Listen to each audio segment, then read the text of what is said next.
E aí, pessoal, bora resolver essa questão aqui 50 do Enem de 2024 de Humanos. O bispo Bartolomeu de Las Casas é o homem mais odiado da América, o anticristo dos senhores, o açoite destas terras. Por sua culpa, o imperador promulgou novas leis que despojam de escravos índios os filhos dos conquistadores. O que será dele sem os braços que o sustentam nas minas e nas lavouras? As novas leis estão arrancando a comida de suas bocas. Las Casas é o homem mais amado da América.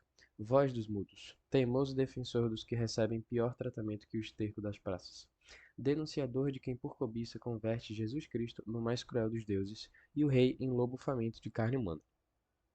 Os diferentes pontos de vista presentes no texto expressam que o bispo era ao mesmo tempo. Bom, pessoal, a gente consegue, né, tirar desse texto aqui, da análise desse texto, que existiam duas classes a essa época: a classe da elite e a classe do povo. Também tinha o clero, né? Mas o clero que não importa tanto pra gente. O que importa vai ser a visão dessas duas classes que eu botei nessa pirâmide. A primeira classe e dita superior, a gente tem a elite. A elite era essa classe superior que tinha mais poderes, que tinha mais regalias à época, e à época também eles tinham muitos escravos. Então a força braçal, a força que movimentava toda a economia que girava em torno da elite, era feita pelos escravos. Esses escravos que movimentavam a economia e que davam todo o poder a essa elite, né? A elite agrária da época. E o povo era uma classe dita inferior. Mas por que inferior? Porque eles tinham menos regalias que a elite, não tinham escravos para força braçal, para movimentar a economia das famílias deles. Então eles tinham muito menos privilégios nessa sociedade. E o que que esse bispo ele estava dizendo aqui, né, de acordo com o texto? O bispo ele estava dizendo que execrava a escravidão, que ia contra os princípios da elite, porque eram princípios desumanos, e por isso a elite não gostava das opiniões desse bispo. Ela confrontava com os princípios desse bispo, justamente porque iam contrárias à manutenção do poder dessa elite à época. E o povo amava esse bispo, aqui no final do texto, ó, voz dos mudos, teimoso defensor dos que recebem pior tratamento que o esterco das praças. Ou seja, o texto está dizendo para a gente que esse bispo ele era uma pessoa muito caridosa, muito generosa e que gostava de ajudar as pessoas que eram subjugadas, né, à época, por essa elite.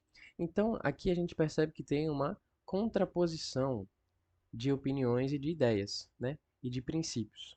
Então, vamos ver aqui o que o texto nos diz nas alternativas. Os diferentes pontos de vista presentes no texto expressam que o bispo era, ao mesmo tempo, execrado pelos reis e reverenciado pelos religiosos do local. Ele não nos disse nada sobre os religiosos, se ele era reverenciado ou não. Então não tem como a gente dizer. Detestado pelos colonizadores, opa, e respeitado pelos povos do lugar. Exatamente. A B é a nossa resposta certa. Justamente por essa divisão aqui de opiniões, por essa contraposição de opiniões, que a gente tem a elite colonizadora detestando esse bispo e os povos do lugar respeitando esse bispo, justamente porque a elite tem uma opinião e o povo tem outra opinião. Por isso a nossa B é a resposta correta. Porque não pode ser a C, nem a D, nem a E. Menosprezado pela colônia e idolatrado pelos governantes da região. A gente não sabe se ele era idolatrado pelos governantes, então não podemos afirmar isso. Desrespeitados pela metrópole e adorado pelos invasores da Espanha. Muito específico, né? Invasores da Espanha. O texto nem falou isso. E a E também, o texto não fala. Desacatado pelos excluídos e valorizado pelos negociantes de negros. Gente, desacatado pelos excluídos, que não era, né? Ele era valorizado pelos excluídos e desacatado pelos negociantes de negro. Então essa daqui, ela teve uma subversão do que o texto falou, uma inversão. Deixa eu anotar aqui também. Subversão ou uma inversão do que o texto nos falou.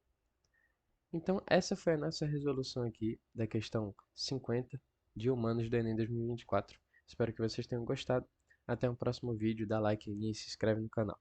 Valeu!